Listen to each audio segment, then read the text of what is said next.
그 다음 65번 계약의 청약과 승낙에 관한 설명으로서 옳은 것은 계약의 청약과 승낙은 이제 매매와 같은 우리가 일시적 계약을 맺으면서 계약의 승리까지 수를 받아야 돼. 그래서 평소에 우리가 갑이 을에게 100분지 토지를 1억에 살렵니까? 이걸 말한다. 청약. 계약을 맺을 것을 청하는 거죠. 그에 대해서 을이 사고 싶으면 1억에 사겠습니다 라고 답을 하는 것을 말한다. 승낙이다. 그래서 청약과 승낙이라는 두 개의 의사표시가 동일한 목적물에 동일한 조건에 일치가 되면 이걸 우리가 합의를 이루었다라고 하고 합의가 되는 순간 이 토지에 대한 매매 계약이 체결된다. 이 합의가 곧 계약이죠. 이런 식으로 우리가 연습했을게요. 그 다음에 1번 옳은 것은 객지자 간의 청약은 이를 자유로이 철회할 수 있다. 틀리죠. 청약은 도달 후에는 철회를 못하는 것이 원칙입니다. 1번은 바로 틀리고요. 그 다음에 2번 청약은 상대방이 있는 의사표시이므로 청약할 때 상대방이 특정되어야 한다. 이것도 틀리죠. 청약은 상대방이 특정될 필요 없어. 그러니까 갑이 딱 사람을 특정을 해서 친구야 네가 내 땅을 사라 이렇게 청약할 수도 있지만 신문 광고를 낼 수도 있죠. 내 토지 100분지를 1억에 살립니까? 그리고 자동 판매기 설치하는 것도 청약이죠. 그것도 제품의 가격을 정하고 그 다음에 전원이 켜져 있는 상태에서는 어떤 물건을 얼마에 사세요 하는 의사표시가 드러난 것이기 때문에 그것도 청약이 되죠. 그래서 청약은 상대방이 특정될 필요가 없습니다. 그런데 승낙은 어떻게 해요? 승낙은 반드시 청약자를 상대로 승낙을 해야지 아무한테나 하면 안 되죠. 그러니까 승낙의 상대방은 특정이 되어야 되지만 청약의 상대방은 불특정 다수인이라도 관계없습니다. 그래서 이분도 틀리죠. 청약자가 그 통지를 발송한 후 도달 전 사망한 경우 이건 항상 누가 죽었는가 중요하다 그랬죠. 그래서 3월 1일 날 청약의 통지를 발신을 했고 3월 5일 날 을에게 도달이 됐는데 3월 3일 날 3월 3일이 뭐야? 발신 후 도달 전이죠. 발신 후 도달 전 청약자인 갑이 사망을 했다 하더라도 3월 5일 날 편지가 을의 집에 들어가서 을의 그 편지를 읽어보고 이해를 하는 데는 아무런 지장이 없기 때문에 일단은 뭐야? 도달로 그냥 보는 거예요. 사망을 하더라도 영향을 미치지 않는다 이랬죠.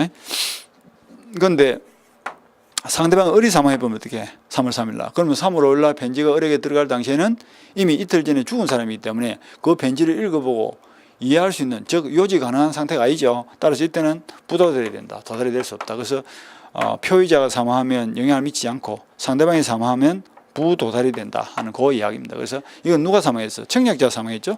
따라서 효력을 상실한다. 틀렸죠. 아무런 영향을 미치지 않습니다. 그 다음에 4번 객지자 간의 계약은 승낙의 통지가 도달된 때, 도달이 틀렸죠. 이거는 뭐 발신주의다. 그죠? 객지자 사이의 승낙은 발신주의를 취하고 객지자 사이 청약은 도달주의를 취한다. 그래서 우리가 발신주의 외운 거 있죠. 채무인수, 승낙, 사제, 객무 이렇게 하다. 그죠? 사제, 객무 할 때 객이 뭐예요? 객지자죠. 객지자 사이의 승낙은 발신주의를 취한다. 도달한 때 틀리죠. 그 다음 5번 승낙기간을 정하여 청약을 하였으나 청약자가 승낙의 통지를 그 기간 내에 받지 못한 경우에는 원칙적으로 청약은 효력을 상실한다. 5번은 맞는 말이죠. 그건 무슨 이야기냐면 갑이 을에게 청약을 하면서 내 땅을 1억에 사세요. 사고 싶으면 3월 20일까지 답을 주세요 라고 승낙 기간을 정했습니다. 그럼 을은 사고 싶으면 적어도 승낙의 의사표시가 3월 20일 내에 도달이 돼야 돼요. 도달이 되면 3월 17일 날 가령 발신했다면 도달이 된다는 전제하에 두 사람은 지금 객지자죠. 발신과 동시에 계약체. 객지자 사이 승낙은 발신주의죠. 그 발신주의 의미는 승낙 기간을 정하면 정한 기간 내에 도달되었다는 전제하에 발신과 동시에 계약이 성립됩니다. 만약에 3월 17일 날 보낸 편지가 3월 21일 날 들어가 버렸다. 이건 뭐야? 승낙 기간 내에 도달이 안 된 거죠. 연착이 됐죠. 이럴 때는 계약 체결이 안 됩니다. 그러니까 항상 그 기간 내에 도달이 되면 된다. 승낙의 통지를 받지 못하면 청약은 효력을 상실하고 승낙 기간 내에 도달이 되면 청약은 그대로 인정이 되고 계약이 체결된다. 이런 논리예요. 그럼 승낙 기간을 안 정하면 어떻게 할까? 안 정하면 상당한 기간 내에 그냥 도달되면 된다. 이렇게 알고 있으면 되겠죠. 그래서 답은 5번이죠. 옳은 것은 5번. 그 다음에 66번. 이거는 평소에 우리가 맨날 봤던 이야기네. 계약의 유형에 대한 설명으로 틀린 것은 예약은 재건계약이다. 예약이 무슨 말입니까? 예약은 미리 맺은 계약을 말합니다. 그러니까 예약은 뭐야? 계약이죠. 계약. 계약이 뭐예요? 재건행위 아닙니까? 그러니까 3월 1일 날 계약 맺고 맨날 연습한 거 5월 1일 날 이행을 하기로 했다. 계약은 채권 재물을 발생시키는 행위니까 채권 행위. 이행은 물권 변동을 일으키는 행위니까 이행은 무슨 행위? 물권 행위. 이렇게 연습했죠. 연목거림 그려가면서 연습한 거 생각나죠? 채권 행위. 그래서 예약은 채권 행위다. 그 다음에 전행계약 중에서 쌍무계약은 유상계약이다. 이거는 우리 동그라미 그려가면서 연습한 거 있죠. 그죠? 쌍, 유, 쌍 이렇게 연습했다. 그죠? 유, 쌍. 그러니까 유상계약, 쌍무계약. 쌍무계약은 무조건 유상계약. 근데 유상계약이 무조건 쌍무가 되는 건 아니죠. 그러니까 쌍무계약은 언제나 유상계약이다. 맞는 말이죠. 그 다음에 요물계약. 그건 애였죠. 우리가 요물계약. 낙선계약 반대말이 요물계약인데 어떻게 하세요? 현대계보 이렇게 하다. 그죠? 현대계보. 현상광고, 대물변제, 계약금 계약, 그 다음에 임차 보증금 계약, 현대계보는 요물계약이다. 그 나머지 요 네 개를 제외한 나머지 계약 몽땅 무슨 계약이다? 요물 반대말 뭐야? 낙성이죠. 낙성계약이다. 성 남아 있으면 성립 되는 계약이죠. 그러니까 교환계약은 현대계보에 안 들어가죠. 그러니까 요물계약이다. 틀렸죠. 그러니까 틀린 걸 찾으려 했으니까 요 3번이 답이네. 그 다음 매매계약은 뭐 쌍무계약이죠. 매매는 항상 매도인은 소유권 이전의 의무를 지고 매수인은 대금 지급의 의무를 지고 쌍방 모두가 재물을 지고 그 재무와 재무가 대가적 관계에 있는 거 이게 쌍무계약이죠. 그래서 매매계약이 가장 대표적인 쌍무계약입니다. 임대차 계약은 유상계약이죠. 임대차 계약은 쌍무계약이면서 쌍무계약은 무조건 유상계약 아닙니까? 유상계약이다. 임대차는 공제가 없죠. 반드시 차임을 지급해야 되니까. 그러니까 답은 3번을 하면 되겠네. 그 다음에 67번 동시행항매권에 관한 설명으로서 옳은 것은 동시행관계에 있는 쌍방의 채무 중 어느 한 채무가 이행불능이 되어 손해배상 채무로 바뀌는 경우에 동시행항매권은 소멸한다. 1번이 틀렸죠. 옳은 걸 찾으셨으니까. 이건 평소 우리가 물건을 주는 채무가 손해배상 채무로 바뀌더라도 채무의 본질이 바뀌지 않으면 동일성이 유지된다면 그대로 동시행항매권은 인정된다. 그 이야기죠. 갑이 토지나 주택을 을에게 3월 1일 날 매매계약 체결하고 계약금 1,000만 원 받고 4월 1일 날 중도금 4천만 원 받고 5월 1일 날 등기 이전과 동시에 잔금 5천만 원 지급하기로 이렇게 계약을 체결했다. 그리고 5월 1일 날 이행 날짜가 됐을 때 상대방이 등기 서류 제공 없이 이행을 요구해 오면 을은 뭘 주장할 수 있다. 네가 등기를 주면 내가 동시에 잔금을 줄게 라고 동시에 이행할 것을 주장하면서 상대방의 요구를 거절할 수 있는 권능이 생기는데 그것이 동시행항매권이다. 이렇게 연습했죠. 그리고 동시행항매권은 이 매매계약처럼 쌍무계의 경우에 양 채무가 대가적 의미가 있을 때 인정되는 것입니다. 그런데 지금 1번 지문은 뭐냐면 주택을 이렇게 팔기로 했는데 이 집이 중도금 받고 나서 4월 10일쯤 불이 나가지고 집이 불타버렸는데 왜 불이 났냐 조사를 해보니까 갑의 기책 사유로 불이 난 걸 밝혀졌다. 그럼 우리 존집 이야기할 때 후발적 불능으로서 채무자의 기책 사유가 있으면 어디로 가? 채무불이행으로 가죠. 그 채무불이행 중에서도 이거는 뭐가 될까? 집이 없어서 못 주니까 이행불능이죠. 그러면 이행불능의 경우에는 집 대신 뭘 줘? 금전으로 손해배상을 하겠죠. 그런데 뭘 받겠어? 물건을 주는 채무가 손해배상, 금전 채무로 성질이 바뀌었다 할지라도 집 대신 주는 요 금전도 집을 주는 채무하고 동일성이 인정이 되는 대가적 관계가 인정되는 동일성이 유지되는 채권이기 때문에 여전히 동시행항매권은 인정이 된다 이랬죠. 그러니까 물건을 주는 채무가 금전 채무로 성질이 바뀌다 할지라도 본질이 같기 때문에 동시행항매권은 그대로 인정이 된다. 1번 틀리고요. 2번 임대차 종료 후 보증금을 반환받지 못한 임차인이 동시행의 항매권에 기하여 임차 목적물을 점유하는 경우에 불법 점유로 인한 손해배상 책임을 진다. 이것도 틀렸죠. 동시행항매권에 기하여 임차 목적물을 점유하는 경우는 불법 점유가 아니죠. 적법 점유입니다. 그러니까 갑의 건물에 을이 보증금 1억 걸고 3년간 임대차를 얻었는데 기간이 만료됐는데 임대인이 보증금을 안 돌려줍니다. 그러니까 임차인도 집을 안 배워주고 계속 점유하고 있죠. 그 점유는 무슨 점유? 동시행항매권이라는 적법한 근거에 의한 점유이기 때문에 불법 점유가 될 수 없어. 적법 점유다. 따라서 손해배상 문제는 없죠. 따라서 나중에 보증금 주면 나도 동시에 집을 돌려주면 되니까. 동시행항매권이 존재하는 동안에는 이행지체가 되지 않고 손해배상 책임은 없다. 틀리고요. 3번 동시행항매권은 당사자의 주장이 없어도 법원이 직권으로 틀렸죠. 소송에서 문제가 되면 우리나라는 변론주의를 취하기 때문에 당사자가 동시행항매권을 주장했을 때 법원이 판단합니다. 그래서 주장하면 상한 이행 판결을 내려주고요. 주장하지 않으면 동시행항매권이 있는 자도 항매권을 주장한 자면 그냥 소송에서 패소가 되는 거예요. 그래서 틀리고 직권조사상 아니죠. 주장을 해야만 판단합니다. 채권자의 이행 청구 소송에서 채무자가 주장한 동시행항매권이 받아들여진 경우에는 주장을 했고 법원이 동시행항매권이 있다는 것을 인정했죠. 그럼 무슨 판결을 낸다? 상한 이행 판결을 낸다. 그러니까 전부 패소 판결을 받게 된다. 이게 잘못됐죠. 상한 거부 판결 내지는 상한 이행 판결. 그러니까 피고는 갑으로부터 등기 서류를 제공받는 걸 조건으로 잔대금 5천을 지급하라. 이행을 조건으로 거부를 해라. 이행 거부 판결. 이제 상한 거부 판결이죠. 등기 서류를 받는 걸 조건으로 거부를 해라. 상한 거부 판결. 그 다음에 5번. 선이행 의무자가 이행을 지체하는 동안 상대방 채무의 변제가 도래한 경우에, 이건 뭐 아주 중요한 판례라고 맨날 강조했던 그 판례죠. 중도금을 지금 안 주고 있습니다. 그런 상태에서 5월 15일이 되어버렸다.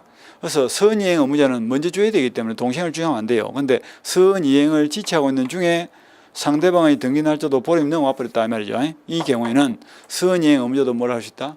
동시행을 주장할 수 있죠. 그래서 네가 등기를 주면 내가 중도금하고 잔금하고, 그리고 여기 중요하다 그랬죠. 4월 1일부터 5월 1일까지 한 달치 지연 배상을 동시에 지급할게. 근데 5월 1일 이후부터는 동시행 항매권 관계에 들어가 버리면 이행 지체가 저지되기 때문에 지연 손해배상금을 지급할 필요는 없다 그랬죠. 그래서 선이행 의무자는 원칙은 동시행 항매권을 행사할 수 없는데, 불안의 항매권이라든지 선이행을 지체하고 있는 중에 상대방 이행기가 도래한 경우라든지 이런 예외적인 경우에는 동시행 항매권을 행사할 수가 있다 그랬죠. 그래서 이 5번은 맞는 말이죠.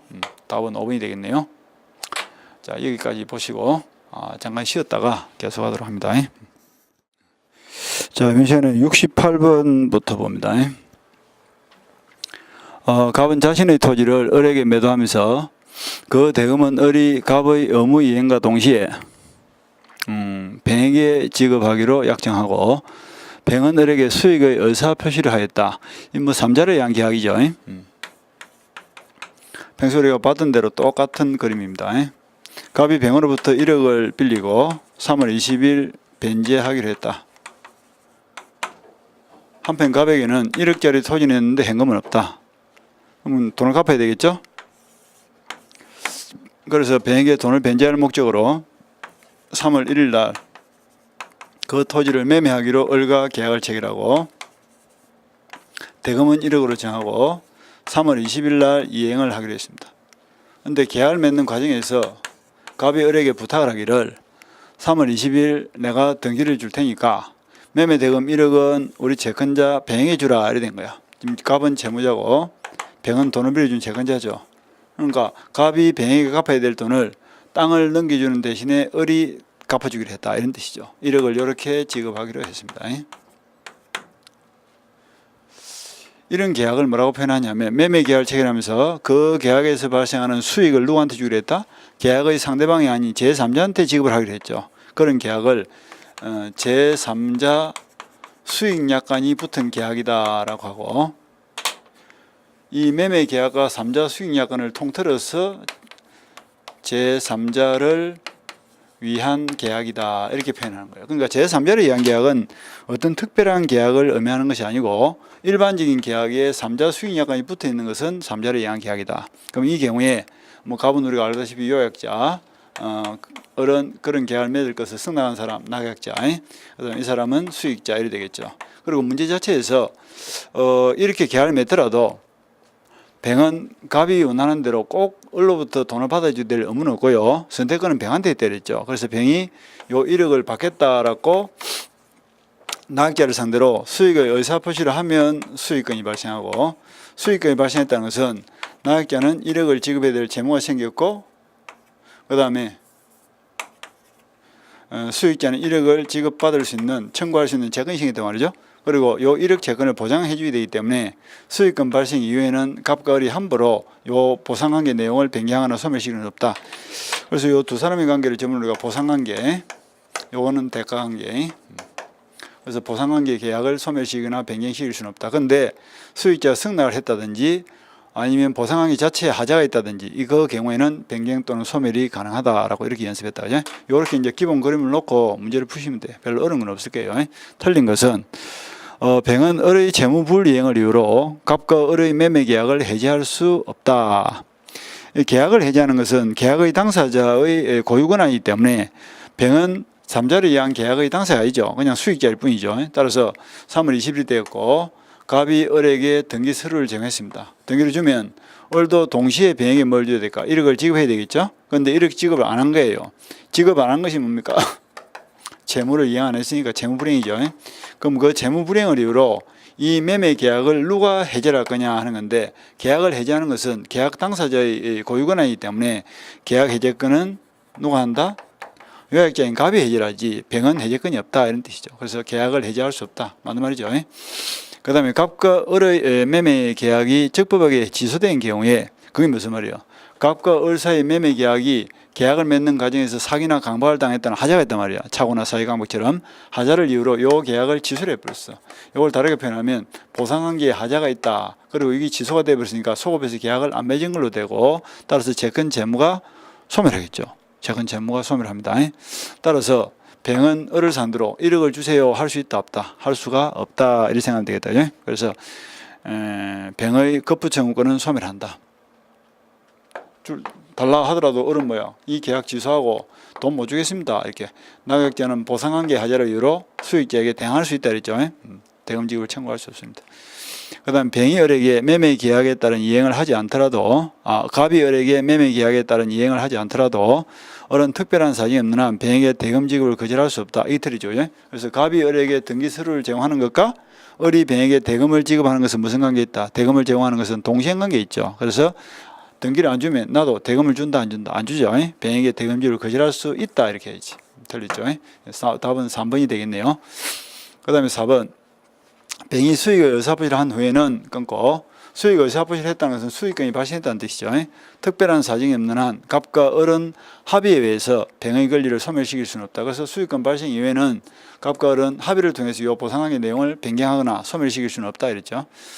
병이 대금을 수령하였으나 매매 계약이 무효인 것으로 판명된 경우에 끊고, 이거는 이제 원상회복 내지는 부당이득 반환의 문제인데, 매매 대금을 지급을 했는데 그 뒤에 매매 계약이 무효가 되거나 취소가 되어버렸다. 그러면 주고받은 것은 부당이득으로 다 돌려줘야 되는데, 이때 을은 매매 대금 1억을 병에게 지급했지만 그것은 누구한테 준 거예요? 갑한테 준 거와 똑같이 보기 때문에 돈은 병한테 줬지만 받아가긴 누구로부터? 갑을 상대로 부당이득 반환 청구를 해야지, 병을 상대로 매매 대금 1억을 돌려주세요, 이건 안 되겠죠. 을이 병에게 돈을 준 것은 누구 대신 준 거다? 갑을 대신해서 준 거기 때문에 갑에게 준 거와 똑같이 본다. 그래서 특별한 사정이 없는 한 을은 병에게 대금 반환을 청구할 수는 없고 갑을 상대로 부당이득 반환을 청구해야 되겠죠. 그 다음 69번, 계약의 해제에 관한 설명으로서 틀린 것은 계약이 합의 해제, 합의해제는 해제다 아니다. 해제가 아니죠, 그죠? 합의 해제된 경우에 특약이 없는 한 반환을 금전에 그 받은 날로부터 이자를 붙여서 지급할 의무는 없다, 맞는 말이죠. 그래서 저번에 우리가 막판에 해제라면 별도의 말해서 법정 해제를 말하고요. 법정 해제.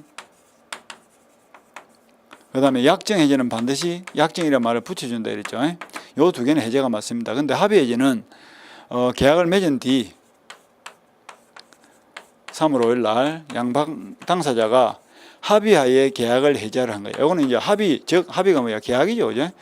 그러니까 이거는 해제 계약이지 해제가 아닙니다. 따라서 합의하에 하는 거예요. 해제는 뭐 하는 거예요? 일방적으로 계약을 깨는 게 해제죠. 행성권이니까. 근데 이거는 합의 해제, 합의입니다. 계약입니다.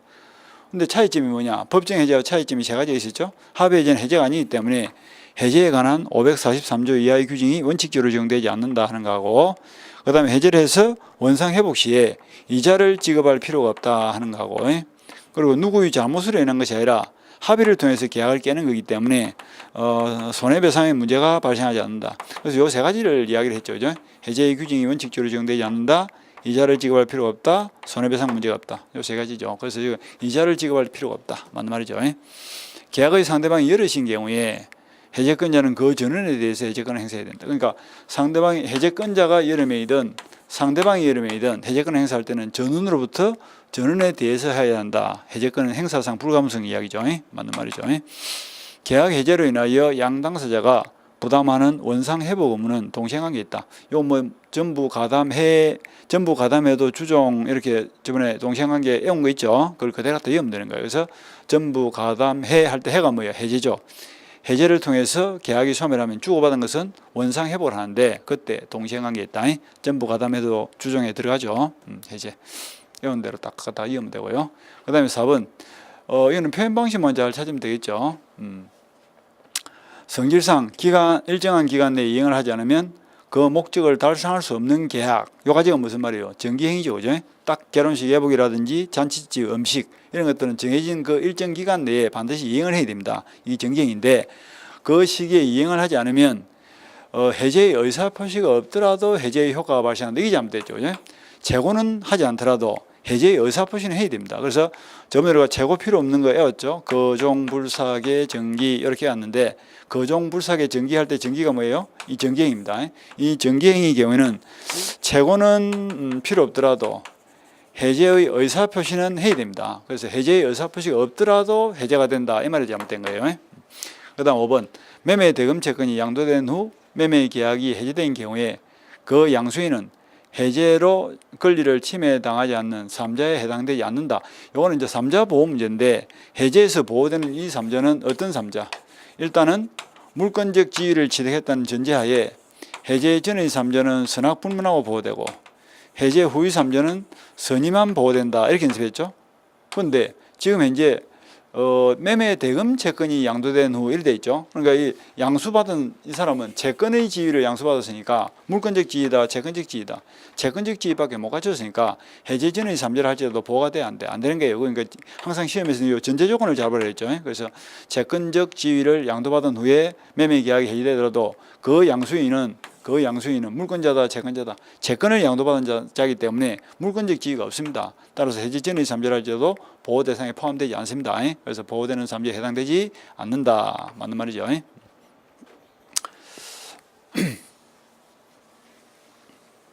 그 다음에 70번 계약금에 관한 설명으로서 틀린 것은 1번 계약금은 별도의 약정이 없는 한 해약금으로 추정된다. 이건 평소에 연습할 때 갑의 토지를 을이 3월 1일 날 매매대금 1억에 사고 팔기로 계약을 체결했습니다. 매매 계약을 체결했어. 근데 상대방의 약속을 그리고 5월 1일 날 이행을 하기로 했는데 상대방의 약속을 믿을 수 없어. 그래서 매도인이 매수인 보고 계약금을 한 1,000만 원 거시겠습니까? 청약을 했다. 그죠? 그에 대해서 매수인이 그렇게 하겠습니다라고 승낙해서는 계약금 계약이 체결된다 안 된다? 안 된다 그랬죠. 저번에 우리가 매매 계약은 낙선 계약이지만 이 계약금 계약은 무슨 계약이에요? 요물 계약이죠. 요물 계약이기 때문에 계약금 1,000만 원이 현실적으로 지급이 돼야 돼. 그래서 승낙하지 안 되고 현실적으로 1,000만 원을 지급했을 때 계약금 계약이 체결됩니다. 요물 계약이에요. 그 다음에 이 계약금은 그 성질이 종된 계약이다 그랬죠. 종된 계약이다. 그래서 계약금은 매매 계약의 이행을 보장하기 위한 수단입니다. 따라서 이행을 하려면 뭐 계약금 보장하기 위한 수단이기 때문에 목적이 되는 매매 계약은 주된 계약이고 매매 계약의 완전한 이행을 보장하기 위한 수단이 되는 계약인 계약금 계약은 종된 계약이다. 그리고 부수직 계약이다 이렇게 연습했고 그 다음에 계약금은 기능이 3가지가 있었죠. 그 기능이 뭐 정약금으로서의 기능도 있고 그 다음에 해약금으로서의 기능도 있고 그 다음에 위약금으로서의 기능도 있는데 정약금과 해약금은 추정이 되기 때문에 별도로 특약을 매일 필요가 없고 그런데 위약금은 추정이 안 되니까 반드시 위약금 특약을 매야 된다. 그 이야기죠. 그래서 요 1번 지문은 별도의 약정을 하지 않더라도 당연히 해약금으로는 추정이 됩니다. 맞는 말이죠. 그 다음에 매매 해약금에 관한 민법의 규정은 임대차에도 적용된다. 매매 해약금에 관한 매매 해약금에 관한 민법의 규정은 임대차도 적용된다. 이건 우리 판례의 내용인데요. 임대차 보증금이라든지 이 경우에도 매매 해약금을 하면서 이행 착수 전에는 뭐 해지할 수도 있고요.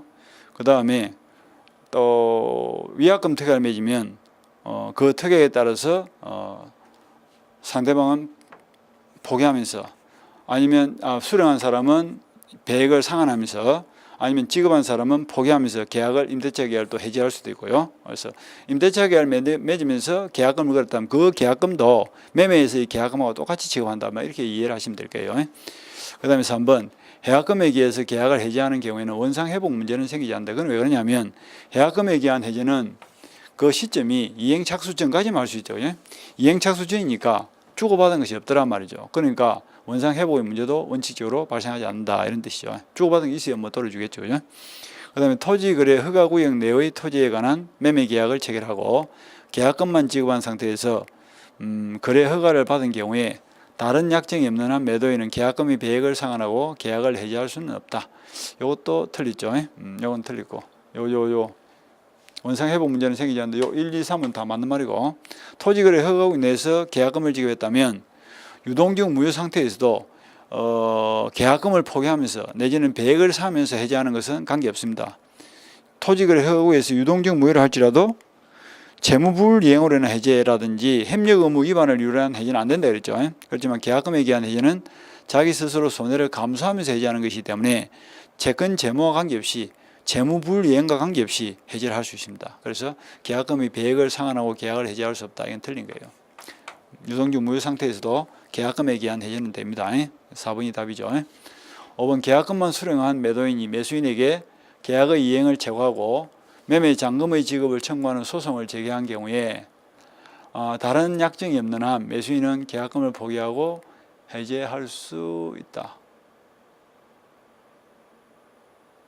이 말은 매도인이 매수인을 상대로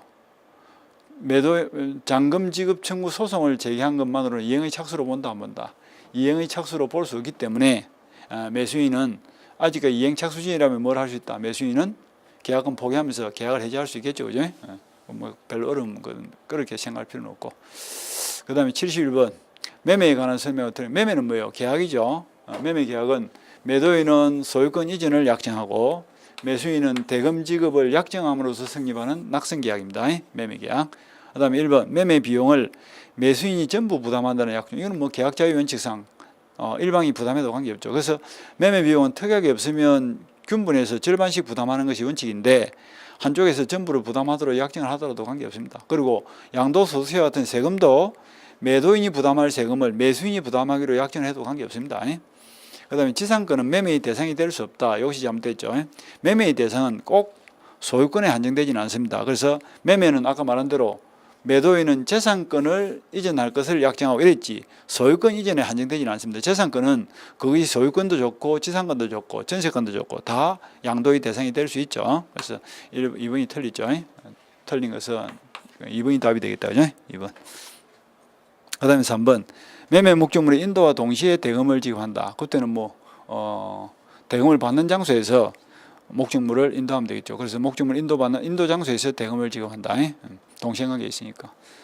그 다음에 4번은 가실에 대한 건데, 요거는 기준이 대금 완납이죠. 그래서 대금 완납 이후에는 매수인이 가실을 가져가고, 대금을 완납하기 이전에는 매도인이 가실을 가져간다. 그러니까 인도되지도 않고 대금도 완납되지 않은 경우니까 가실은 당연히 누가 가져간다? 매도인이 가져가면 되겠죠. 당사 사이에 행사 기간을 정하지 않은 매매의 계약 완결권은, 예약 완결권은 그 성질이 뭐예요? 행성권이죠. 행성권은 별도의 기간이 없으면 몇 년입니까? 10년이죠. 10년의 제척기간에 걸린다. 다 맞는 말이죠. 그래서 답은 지상권은 매매의 대상이 될 수 없다. 2번이 틀리죠. 72번, 임차인의 권리에 관한 설명으로서 옳은 것은, 임차물에 필요비를 지출한 임차인은 임대차 종료 시 그 가액의 증가가 현존한 때에 한하여 그 상한을 청구할 수 있다. 필요비는 현존 여부를 따지지 않죠. 그리고 종료 시까지 기다릴 필요도 없죠. 필요비는 즉시 상한을 청구할 수 있습니다. 1번이 바로 틀리죠. 그 유익비는 뭐예요? 지금 이제 이 1번 지문 설명은 필요비가 아니고 유익비에 대한 설명이죠. 유익비는 임대차 종료 시에 가격의 증가가 현존한다는 범위 내에서 현존한 때에 한해서 회복자의 선택에 따라서 지출 비용 또는 전가액을 상환할 수 있다. 1번은 이제 필요비로 가지고 유익비에 대한 설명이죠. 틀리고요. 건물 임차인이 그 사용의 편익을 위해서 임대인으로부터 부속물을 매수한 경우에 임대차 종료 전에도 매수를 청구할 수 있다. 종료 전이 틀리죠. 이건 이제 우리가 평소에 동매부 하면서 연습한 거 있죠. 그래서 임대인으로부터 동의를 받았거나 임대인으로부터 직접 매수한, 지금 주유소의 주유기 이야기를 하고 있죠. 그 매수한 주유기는 기간이 만료될 당시에 임차인은 임대인에 대해서 매수를 청구할 수 있다. 그래서 동의나 직접 매수한 그 부속물에 대해서는 부속물 매수 청구권을 행사할 수 있다. 그 이야기입니다. 그러니까 임대차 종료 전에 미리 매수 청구권을 행사하면 안 되겠죠. 종료된 이후에 매수 청구권을 행사할 수 있다. 건물 소유를 목적으로 한 토지 임대차를 등기하지 않았다 하더라도 임차인이 그 지상 건물의 보존 등기를 하면, 이거는 평소에 우리 수업할 때 맨날 조심하라는 부분이죠. 토지 임대차는 제3자의 소유력이 생긴다. 이는 맞는 말이죠. 그죠? 이건 무슨 관계예요? 주종관계 이야기죠. 그러니까 갑의 토지를 을이 임차권을 설정한 다음에 그 위에 건물을 지었다. 이 경우에 요 토지 사용권과 건물 소유권은 무슨 관계에 있느냐 하는 건데, 임차인의 입장에서 보면 땅을 빌린 것은 뭐한 거예요? 건물을 짓기 위한 수단입니다. 그래서 수단이 되는 토지 사용권은 종된 권리고 목적이 되는 건물 소유권은 주된 권리입니다. 따라서 임차권은 등기를 해도 대항이 발생하지만 굳이 등기를 하지 않더라도 토지 임대차의 경우에는 그 지상 건물에 대해서 건물 완성 후 3월 1일 날 보존 등기를 마쳤어. 그러면 지금 주에 등기를 하면 그 등기 효력은 어디도 미친다? 종에도 미치기 때문에 이 임차권은 그 자체에 등기를 하지 않더라도 지상 건물에 등기를 하면 당연히 임차권 자체에 등기된 것과 동일한 효력이 발생하기 때문에 대항이 발생한다. 그러니까 3월 1일부터 임차권 자체에도 대항이 발생하고, 따라서 이 상태에서는 주인이 바뀌더라도 신소유자에 대해서도 임차권자는 뭘 할 수 있다? 임차권 자체에 등기하지 않더라도 대항을 할 수 있고, 새로운 소유자는 임차인 보고 나가서도 못한다 이런 뜻이죠. 그래서 이 지상 건물에 보존 등기를 하면 요 대목이 중요합니다. 지상 건물에 보존 등기를 했다는 것은 주에 등기를 했다는 뜻이고, 그러면 주종항의 논리상 종에도 등기 효력이 미치기 때문에 당연히 제3자에게도 효력이 생긴다. 이렇게 이해를 하면 되겠죠. 답은 3번이 되겠죠. 그 다음에 건물의 소유를 목적으로 한 토지 임대차의 기간이 만료된 경우에 임차인은 갱신 청구 없이도 매도인에게 건물의 매수를 청구할 수 있다. 이 틀이죠. 이렇게 해서 임대차를 빌린 다음에 건물을 지은 다음에 기간이 만료됐다. 그러면 임차인은 선택을 할 수 있죠. 건물을 철거하고 나갈 수도 있고, 계속 토지를 사용하고 싶으면 임대인에게 갱신을 청구할 수도 있고. 그런데 갱신을 청구했는데 거절을 당하면 그때 비로소 뭘 한다? 당신 땅 위에 있는 내 건물을 사세요라고 지상물 매수를 청구할 수 있죠. 이게 뭐야? 우리가 평소에 갱거지 하면서 연습했던 거죠. 그래서 갱신 청구 없이도 매수를 청구할 수 있다. 이 말이 잘못됐죠. 그 다음에 5번 토지 임대차가 묵시적으로 갱신된 경우에 임차인은 언제든지 해지 통고를 할 수 있으나 임대인은 그렇지 않다. 이것도 틀리죠. 그래서 토지 임대차 기간이 만료되었는데 상당한 기간이 경과하도록 임대인이 아무 말이 없다. 그럼 자동적으로 갱신이 될 것이고, 다른 조건은 똑같은데 기간은 정함이 없겠죠. 기간에 정함이 없으니까 민법상 임대차에서는 양당사자가 언제든지 해지통을 할 수 있죠. 그래서 임대인이 해지통을 하면 6개월, 임차인이 해지통을 하면 1개월 뒤에 소멸하죠. 그리고 6.15 하면서 우리 평소에 6.15 이렇게 연습했죠. 그죠? 임대인이 해지통을 하면 6개월, 임차인이 해지통을 하면 1개월, 목적물이 동산일 때는 5일이 지나면 소멸한다. 그러니까 임차인은 통고를 할 수 있지만 임대인은 그렇지 않다. 이 말이 잘못된 거죠. 임대인도 해지 통고를 할 수가 있습니다. 다음 73번. 건물 임대인 갑의 동의를 얻어서 임차인 을이 뱅가 전대차 계약을 체결하고 그 건물을 인도해 주었다. 이제 적법 전대차죠. 동의를 얻어서. 평소에 연습한 대로 갑의 건물을 을이 3년간 월 100만 원씩 차임을 지급하고 보증금 1억에 사무실 용도로 빌렸는데 1년 뒤에 서울로 이사를 가게 됐다. 1년 후에. 그러니까 을의 입장에서는 이 보증금 1억을 회수해 나가야 되죠. 그럼 임차인이 그 보증금을 회수하는 방법이 뭐예요? 요 임차권을 양도할 수도 있고, 또 임차권을 전대차를 통해서 제3자에게 다시 한 번 더 남은 기간 동안 빌려줄 수도 있죠. 이게 양도전대차인데, 이 양도전대를 할 때는 임차권자는 전세권자와 달리 단순한 채권자에 불과하기 때문에 임대인이 동의를 받도록 하고 있죠. 그래서 임대차 계약은 항상 임대인의 신뢰를 전제하기 때문에 임대인의 동의 없이 무단으로 양도전대를 하는 것은 불법 양도전대가 되는 거예요. 따라서 동의를 받도록 하고 있습니다. 그런데 그 동의는 단순한 대항 요건에 불과하기 때문에 설령 동의 없이 양도 전대를 하더라도 그 양도 전대는 유효다. 이거 맞죠, 그죠? 근데 지금 이 문제는 동의를 얻은 양도 전대차이기 때문에 적법 양도 전대차예요. 그러니까 아무런 문제가 될 건 없죠. 그래서 남은 기간 2년 동안 보증금 1억에 월 100만 원씩 차임을 받고 임대인의 동의를 얻어서 전대차 계약을 체결하고 전차인에게 점유를 넘겨줬다. 이렇게 읽으면 되겠죠. 그죠? 적법 전대차입니다. 자, 1번 옳은 것은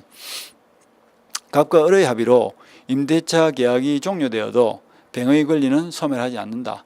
합의로 그 말이 중요하죠.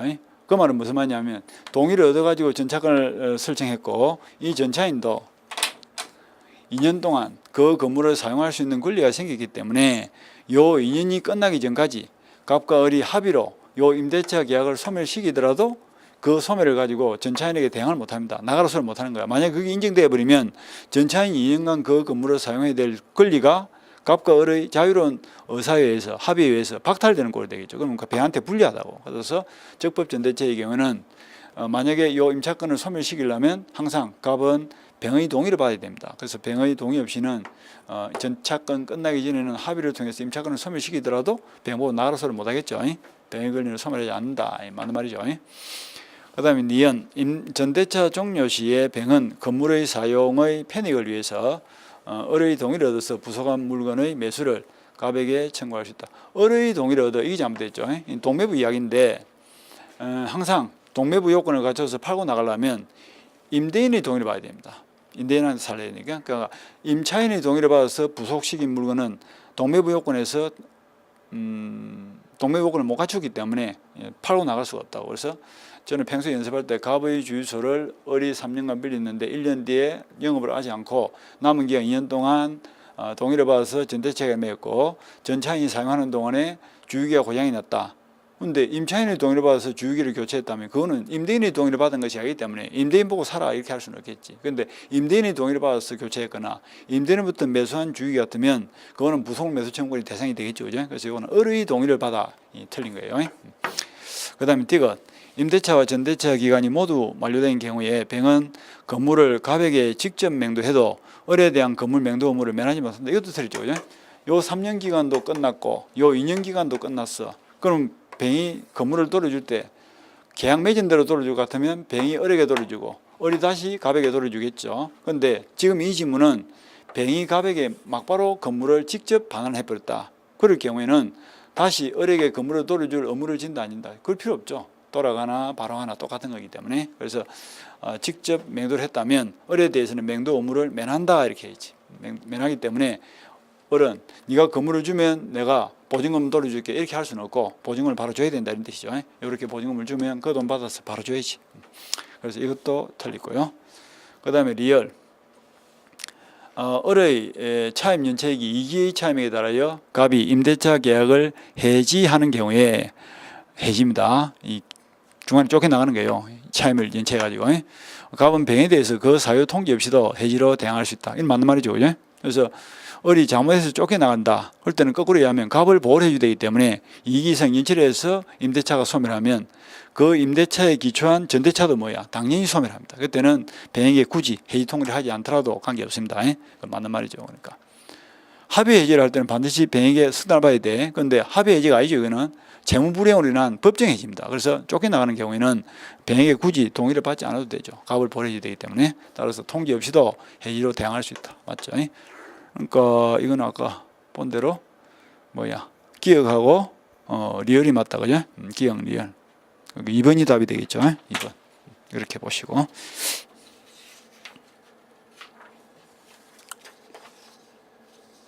그 다음에 74번을 봅시다. 매도인의 담보 책임에 관한 설명으로서 옳은 것은 매도인의 담보 책임이라고 이제 맨날 우리가 연습했던 것이 동그라미 4개죠. 그죠? 매매 계약매 있는데 하자가 있더라. 그 하자에 대해서 매수인이 악의인 경우에는 보호를 해줄 필요 없고 매수인이 선의인 경우에는 보호를 해주겠다. 이게 기초죠. 그런데 예외적으로 매수인이 악의를 할지라도 보호되는 경우가 4가지가 있더라. 그게 뭐야? 요 동그라미 4개죠. 그래서 1번이 뭐예요? 전부 타인에 걸려서 계약 해제, 일부 타인에 걸려서 대금 감액, 저당권 전세권 실행으로 소유권을 잃은 경우로서 계약 해제, 저당권 전세권 실행으로 소유권을 잃은 경우로서 손해배상. 요 네 가지 경우는 악의의 매수인도 담보 책임을 물을 수 있고, 그리고 권리하자는 기간은 제척기간은 전부 타인의 권리 제척기간 없고, 저당권 전세권 제척기간 없고, 나머지 세 개는 전부 다 뭐야? 1년이죠. 그리고 1년의 기산점은 선의는 안 날로부터 1년, 악의는 한 날로부터 1년 이렇게 연습했죠. 요까지가 권리하자에 대한 담보 책임입니다. 이렇게 뭐 기준 잡고 문제 푸시면 돼요. 별로 어려운 건 없으니까. 자, 1번 타인의 권리를 매도한 자가 뭐야? 전부 타인의 권리 매매죠. 전부를 지득하여 매수인에게 이전할 수 없는 경우에 악의의 매수인은 계약을 해지할 수 없다. 벌써 틀렸죠. 1번 아닙니까? 전부 타인의 권리에서 악의의 매수인도 계약을 해지할 수 있다. 이렇게 해야지. 1번 틀리고요. 그 다음 2번 저당권이 설정된 부동산의 매수인이 저당권의 행사로 그 소유권을 지득할 수 없는 경우에 악의의 매수인은 특별한 사정이 없는 한 계약을 해지하고 손해배상을 청구할 수 있다. 이건 맞는 말이죠. 그죠? 요거는 3번 4번이죠. 악의의 매수인도 계약 해제, 손해배상을 청구할 수 있다. 저당권 행사로 소유권을 잃은 경우나 소유권을 취하지 못하는 경우죠. 그건 맞고. 그래서 옳은 걸 찾으라 했으니까 답은 벌써 2번에서 확정이 됐죠. 이렇게 이제 찾으면 돼요. 그 다음에 3번 매매 목적인 권리의 전부가 타인에게 속하여 권리의 전부를 이전할 수 없는 경우에 매도인은 선의 매수인에게 실리익 배상을 한다. 그러니까 매수인이 선이다 이럴 뻔은 볼 거 없어. 그냥 무조건 보가 되니까 배상을 해야 된다. 뭐가 틀린노? 보자. 선의 매수인에게 실리익 배상을 해야 되는데 이게 잘못됐죠.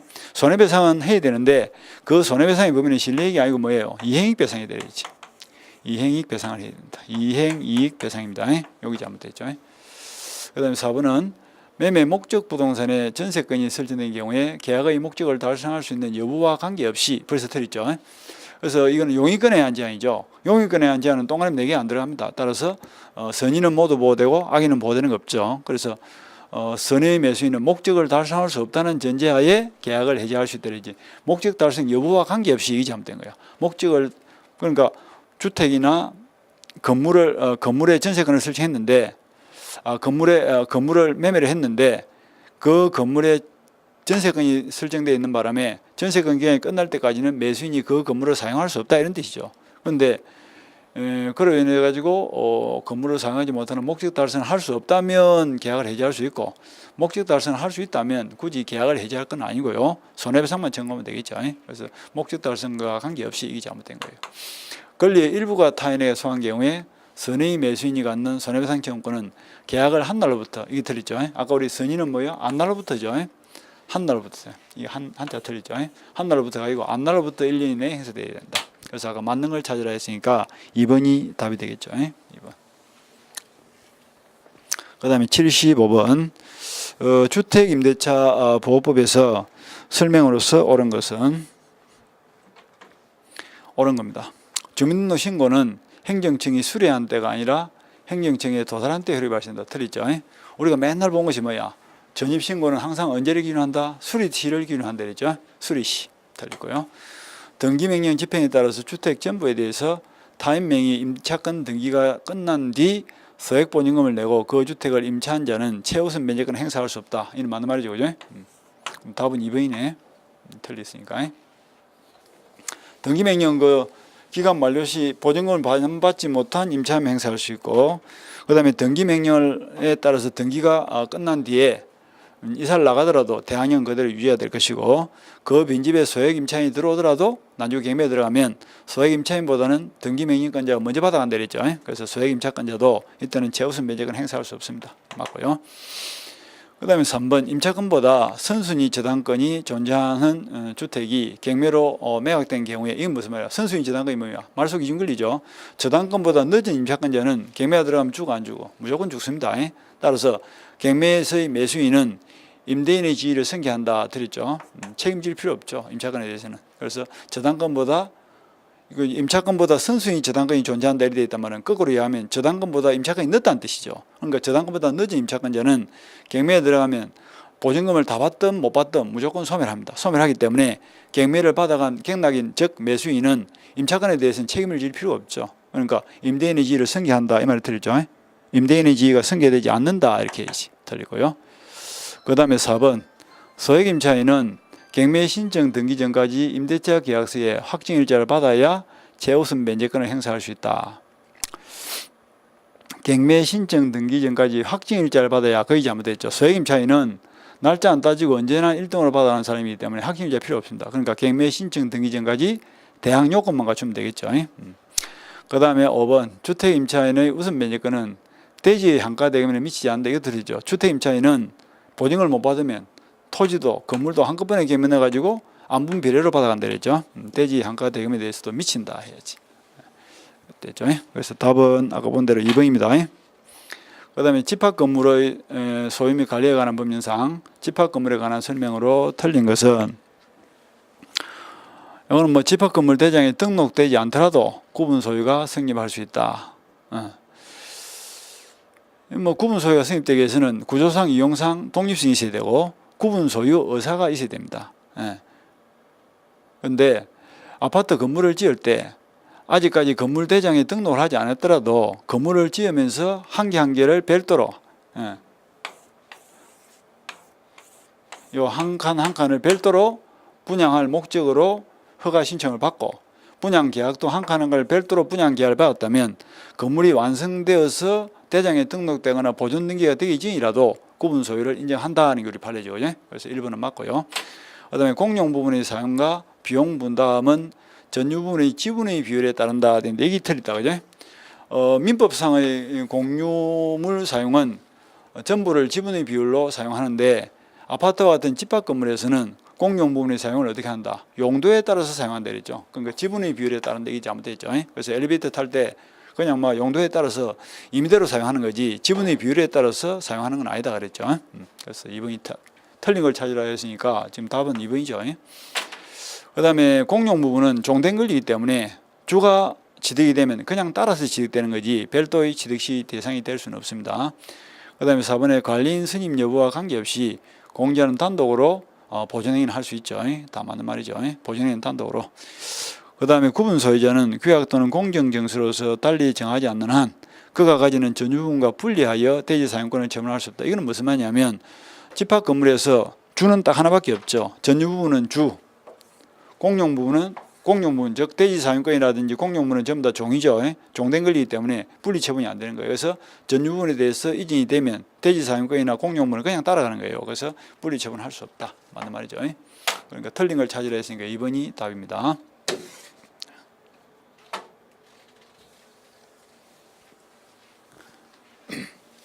그 다음에 77번 가담법에 대한 설명으로서 옳은 것은 공사대금 채무를 담보하기 위한 가등기에도 가등기담보법이 적용된다. 틀렸죠. 가등기담보법은 평소에 맨날 연습한 대로 소비대차 채권만 인정이 된다. 그랬죠. 가등기담보에서 이 피담보 채권은 소비대차 채권만 됩니다. 틀리고.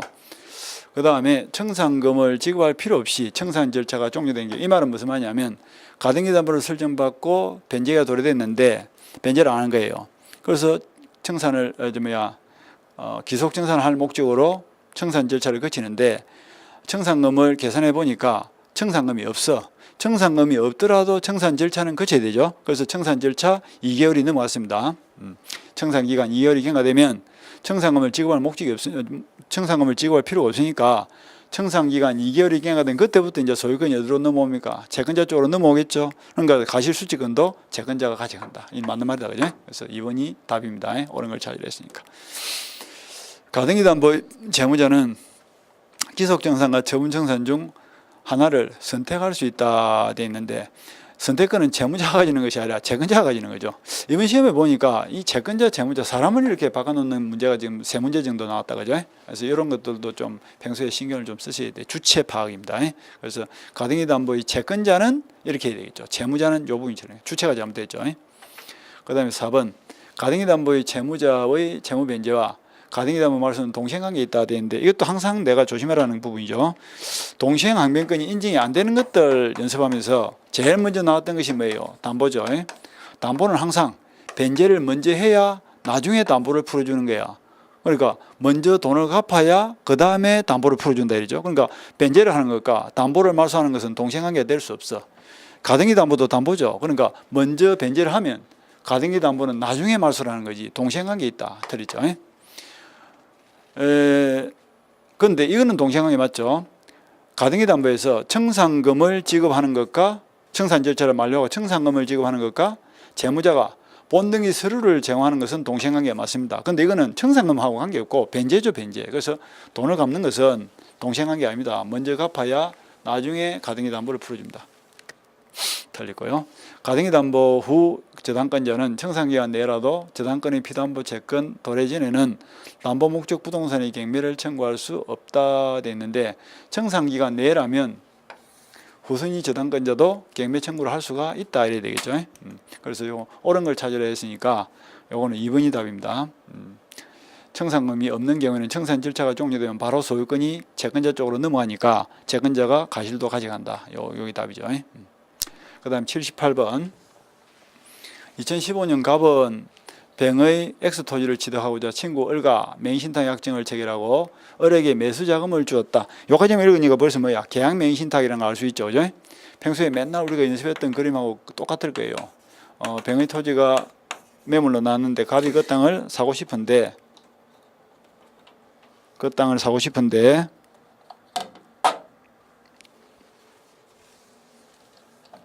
자기 이름을 밝히기가 곤란하다. 그러니까 친구 을에게 3월 1일 날 네 이름으로 땅을 좀 사놨다가 나중에 내가 공지에서 물러나면 넘겨달라 이렇게 부탁을 했다. 이 맹신탁이죠.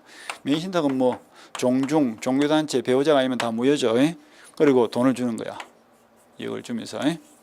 그러니까 맡긴 사람은 신탁자, 수탁자. 수탁자가 그 돈을 받아서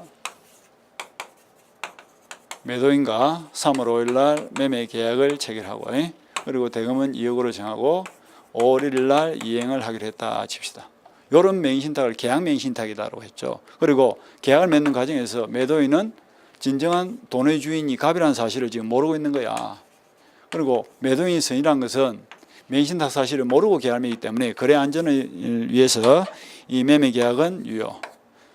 따라서 채권 채무 발생이니까 이행도 유효하게 해야 되고요. 그래서 대금을 지급하고 등기를 5월 1일 날 넘겨받으면 이 등기도 유효한 계약에 기초한 등기니까 유효. 따라서 누가 소유권을 취득해? 수탁자가 소유권을 취득한다. 이것이 이제 계약 맹신탁의 기본 구조죠. 그죠? 이걸 놓고 이제 문제를 푸시면 되겠네. 자, 1번. 그래서 각각의 약정대로 을은 맹신탁 사실을 모르는 병으로부터, 모르는 선의의 병으로부터 X토지를 매수하는 계약을 체결하고 자기 명의로 이전 등기를 갱료받았다. 1번. X토지 소유자는 누구? 을. 수탁자가 소유권을 취득한다 했죠. 그래서 X토지 소유자는 병이다. 틀리다. 그죠? 1번 틀리고요. 그 다음 2번. 갑이 을과의 관계에서 소유권을 가지는 것을 전제로 하여 장차 X토지의 처분 대가를 을이 갑에게 지급키로 하는 약정은 유효하다. 이건 틀리죠. 이건 판례인데요. 이건 무슨 말이냐면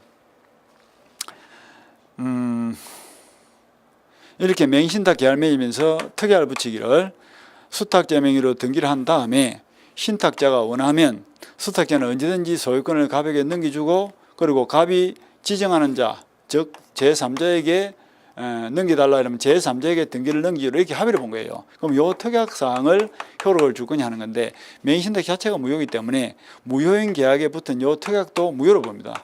무효로 보기 때문에 수탁자 명의로 등기를 넘기더라도 진정한 소유자는 갑으로 한다라는 특약 자체가 무효예요. 무효니까 신탁자는 소유권이 없고요. 그리고 신탁자에게 파른 매매 대금을 지급하기로 약정을 하더라도 그것도 무효고, 또 제3자에게 등기를 넘기기로 하더라도 그것도 무효입니다. 그렇게 보시면 돼요. 그래서 소유권을 가진 걸 전제로 해서 장차 X토지 처분 대가를 을이 갑에게 지급키로 약정을 하더라도 그거는 무효입니다. 특약 자체가 무효니까 무효인 특약에 의한 매매 대금 지급도 무효다. 그렇지만 요 2억에 대해서는 부당이득 반환 청구를 할 수 있습니다. 이거는 무슨 이야기냐면 을의 소유권을 취득하더라도 누구 돈 가지고? 갑의 돈으로 소유권 취득했죠. 그러니까 을은 근거 없이 이득을 본 거예요. 그러니까 2억 매매 대금은 부당이득 반환을 갑에게 해줘야 될 의무는 있지만, 요 갑이 시키는 대로 소유권을 취득한 다음에 갑이 시킨 대로 그 땅을 팔아서 대금을 꼭 갑에게 줘야 될 의무는 없다 이런 뜻이죠. 그 자체는 무효니까. 그 다음에 각각 을 및 갑의 친구 정 사이에 새로운 맹신탁 약정에 의하여 을이 다시 갑이 지정한 정에게 X토지 이전 등기를 해준 경우 그 정도 소유권 취득을 한다. 이것도 틀렸죠. 그죠? 아까 요 이야기죠. 그래서 아까 특약 자체가 무효이기 때문에 갑이 지정한 정에게 등기를 넘기주기로 특약을 맺더라도 그 특약도 무효이기 때문에 이 등기도 무효다. 무효인 계약에 한 등기는 무효죠. 그 다음에 4번. 만약 을이 갑의 아들이라면 맹신탁은 유효하다. 이것도 틀렸죠. 맹신탁이 유효인 것은 세 개밖에 없습니다. 종중이라든지 종교단체라든지 배우자라든지. 이때의 배우자는 법률상 배우자만 들어가죠. 그러니까 자식 같은 경우에는 부자관계라든지 이런 경우에는 맹신탁이 무효입니다. 유효다 틀리고요. 만약 을과 맹신탁 사실을 아는 뱅이 매매 계약에 따른 법률 효과를 직접 갑에게 기속시킬 의도로 계약을 체결한 사정이 인정된다. 이게 말이 중요한 거예요. 그래서 매도인이 지금 뭐라고요? 악이고 뱅과 을이 계약을 맺으면서 효과를 갑에게 기속시키기로 둘이서 합의를 받은 거야. 합의를 받단 말은 뱅도 갑의 존재를 알고 있고 그 합의 사실 내용대로 갑과 뱅이 직접 계약을 맺은 것과 똑같이 지급을 해주겠다 이런 뜻이죠. 이게 이제 자연적 해석이죠.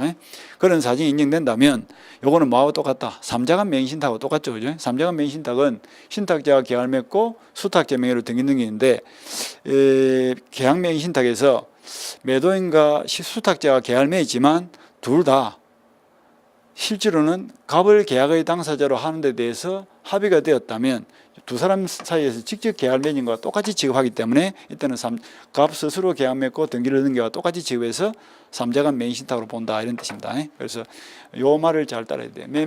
뱅이 매매 계약에 따른 법률 효과를 직접 갑에게 기속시킬 의도로 계약을 체결한 사정이 인정되었다. 이 경우에는 갑과 뱅이 직접 계약을 맺은 것으로 볼 수 있기 때문에 이때는 삼자간 맹신탁과 똑같이 봅니다. 이건 맞는 말이죠. 그죠? 삼자간 맹신탁은 계약은 신탁자가 맺고 등기만 넘기는 거죠. 계약 맹신탁은 계약을 수탁자가 맺고 등기도 수탁자가 넘겨오는 거죠. 그런데 수탁자하고 계약을 맺었다 할지라도 두 사람의 의사가 신탁자가 계약의 당사자인 걸로 인정을 해줄 만한 내용적 합의가 이루어졌다면 이거는 직접 계약을 맺은 것과 똑같이 보기 때문에 둘이서 계약 맺고 등기를 넘긴 것과 똑같이 취급한다 이런 뜻입니다. 계약 맹신탁, 삼자간 맹신탁으로 봐야 된다. 이거는 맞고요.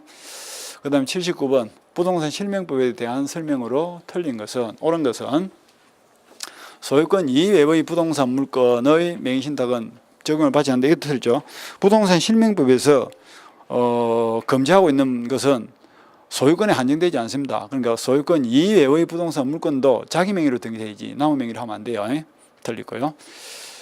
그 다음에 채무 변제를 담보하기 위해서 채권자가 부동산 소유권을 이전받기로 한 약정은 맹신탁 약정에 해당한다. 이것도 틀리죠. 저번에 우리가 맹신탁처럼 보이지만 맹신탁이 아닌 것이 세 가지가 있었죠. 맹신탁 울타리 밖에 있는 거. 그래서 담보 목적의 소유권 이전이라든지 신탁법상의 신탁이라든지 아니면 상호 맹신탁. 요거는 맹신탁처럼 보이지만 맹신탁이 아닌 겁니다. 그래서 맹신탁에 해당한다. 틀리고요. 그 다음에 3번. 양자간 맹신탁의 경우에 신탁자는 양자간 맹신탁은 무효죠. 무효니까 해제가 돼야 안 돼요. 맹신탁 갑이 자신의 토지를 친구 을과 맹신탁 계약을 맺고 등기를 넘겼다. 이게 양자간 맹신탁이죠. 근데 맹신탁 자체가 무효고 따라서 무효인 계약에 의해서 넘어간 수탁자 명의의 등기도 역시 무효다. 그죠? 근데 무효니까 소유권은 그대로 신탁자가 가지고 있는 거예요. 신탁자가. 그럼 신탁자가 그 등기를 자기 명의로 회복하는 방법이 뭐냐 하는 건데 무효인 계약을 해지한다는 것은 논리상 돼야 안 돼요. 안 되겠죠. 그죠? 해지란 것은 유효인 계약을 깨는 겁니다. 그런데 이 계약 자체가 무효이기 때문에 해지한다는 것은 논리상 있을 수 없죠. 그래서 해지를 원인으로 이전 등기를 청구할 수는 없다. 맞는 말이죠. 그죠? 맞는 말입니다. 그러니까 옳은 걸 찾으려 했으니까 3번이 답이네. 그러니까 어떻게 해야 돼? 해지를 안 하고 어떻게? 소유권에게 말소 등기를 청구해라. 평소에 그렇게 연습했죠. 그 다음에 삼자간 등기 맹신탁의 경우는 수탁자가 자진하여 신탁자에게 이전 등기를 해주면 그때는 뭐 수탁자가 자진해서 신탁자한테로 등기 주면 이거는 언제나 유효죠. 다 유효입니다. 맹신탁 약정의 무효는 악의의 제3자에 대항할 수 있다. 이것도 틀렸죠. 대항할 수 없다 이렇게 해야지. 그러니까 수탁자가 배신해서 제3자에게 팔아버렸다. 그러면 수탁자로부터 넘겨받은 제3자는 선의 악의를 불문하고 언제나 소유권을 취득한다 이랬죠. 그러니까 악의의 3자에게 대항할 수 없다 이렇게 해야지. 답은 3번입니다. 그 다음 80번 상가 임대차 보호법상 임차인이 그가 주선한 신규 임차인이 되는 자로부터 권리금을 지급받을 것을 방해했다. 그러니까 기간 만료 전 3개월 전부터는 임대인은 임차인이 권리금을 확보해 나갈 수 있도록 협력을 해야 되는데 그걸 방해하는 바람에 임차인이 권리금을 못 받고 나갔습니다. 그럼 못 받은 임차인은 방해한 임대인을 상대로 손해배상을 청구할 수 있는데 그 손해배상 청구 기간이 몇 년이냐. 이건 평소에 연습한 대로 몇 년? 3년이죠. 그래서 종료한으로부터 3년 이내에 손해배상을 청구해야 된다. 답은 4번이 되겠죠. 이렇게 보시면 됩니다. 자, 이렇게 해서 올해 출제된 시험 문제를 쭉 한번 분석을 해봤고요.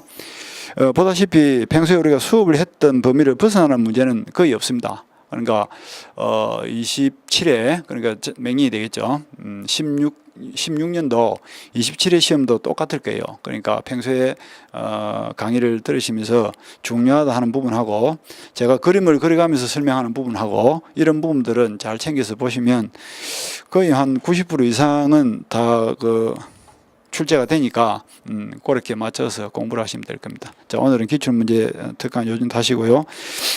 다음 주부터 입문서로 들어가서 이제 맹년을 대비해서 충실하게 학습을 하도록 합니다. 자, 오늘 여기까지 하고 마치겠습니다. 자, 수고했습니다.